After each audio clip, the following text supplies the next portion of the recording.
Hi guys, we're just going to look at attacking the seated guard position. We're going to look at a way to get past this and grab a submission on the way. So what I'm going to do is I'm going to use the Kimura Trap to get past this guard. The mistake a lot of people will make when they step into this engagement is that they'll step their foot right into the middle of the person's guard, and this gives him too many options. I can't really predict what he's going to do from here. What I want to do, I want to make sure that I grip him before he gets a grip on me. And for this particular attack, I'm going to step my foot right to the side hamstring, the cross side hamstring. I don't want the same side here. The reason I go to this side here is because most of the time now, his options are limited to wrapping this arm around my leg and trying to get up or trying to get to my back. Whereas if I step in the middle here, I can't predict what he's going to do. He might grab with this arm, for example. He might do something, he might have another attack. Once I step across him here, I know he's realistically going to try and grab me with this arm, and if I'm lazy here, he might be able to just knock me down this way and get onto my back. So look what I do. Start in this position here. I get my grip on his head and his wrist, far side wrist, and I step my foot to his hamstring here, knowing that he's going to wrap my leg and he's basically thinking about getting to my back. So I'm showing him a bit of back exposure.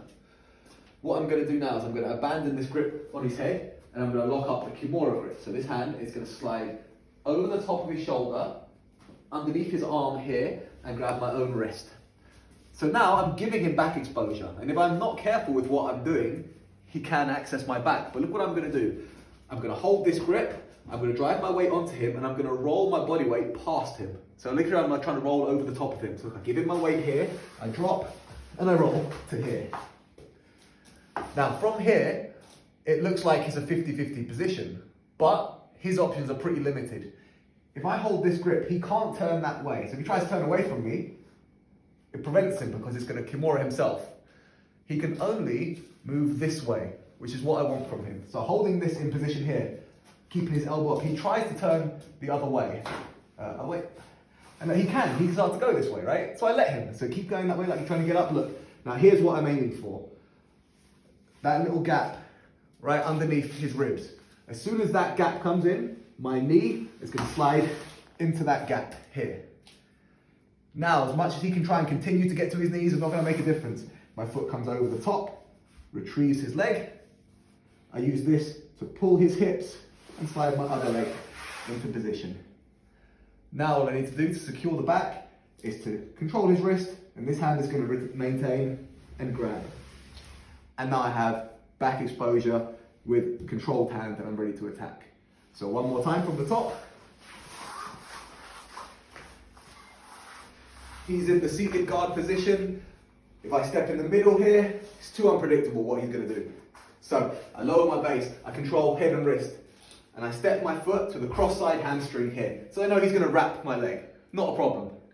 Now this hand shoots over the top of his arm, and I lock a Kimura grip. So straight away, and I have to go quick here, because I'm lazy, he'll get to my back. So here this arm comes down, I drive my weight into the ground, and I roll right past him. Keep this tight. As he tries to get up, the only way he can, my knee slides under the body here. So I'm controlling his hip, I'm creating a wedge. Now from here, he can continue to try and get up as much as he wants. It's going to be pretty difficult, so keep going, try, but if we can get to here, it's not going to matter. Opposite foot comes over, controls his hip. This foot drags his hips across, so I can get my secondary hook in. Now from here, this arm is just going to retrieve the head, and I'm in the position to start to attack his back.